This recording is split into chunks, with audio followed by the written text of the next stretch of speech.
வணக்கம். உங்கள் சத்தியம்மா. நைட்டில் தூங்க போகிறதுக்கு முன்னால் வாசலுக்கு ஒரு பரிகாரம் பண்ணிட்டு போகலாம். என்னன்னு பார்த்தீங்கன்னா, தூங்க போகிறதுக்கு முன்னால் ஒரு சின்னதாக ஒரு வெல்லம் எடுத்து வாசப்படியில் நம்ம குலதெய்வத்தை நினச்சி சாமி கும்பிட்டுட்டு, அதுக்கப்புறம் நம்மளுக்கு என்ன பிரச்சனை இருக்கோ அந்த பிரச்சனையை நினச்சிக்கிட்டு, இந்த பிரச்சனை சீக்கிரம் தீரணும் அப்படின்னு, தீருமா தீராதா அப்படியே விளக்கம் கேட்டுக்கிட்டு அந்த வெள்ளத்தை வச்சுட்டு கதவை தாப்பால் போட்டு தூங்க போயிடலாம்.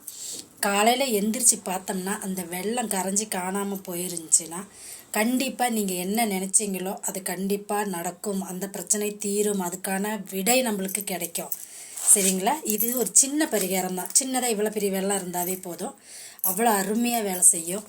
ஏன்னா இனிப்பு வச்சோம்னா எறும்புகள் எடுக்கும். நம்மளுடைய கஷ்டங்கள் என்னன்னு சொல்லிட்டு வந்து படுக்கும்போது அதனுடைய கஷ்டங்கள் தீர்றதுக்கான பலனை அது கொடுக்கும். சரிங்களா? ஓம் சக்தி அங்காள சக்தி. நல்லதை மட்டும் நினைப்போம், நல்லதே நடக்கும்.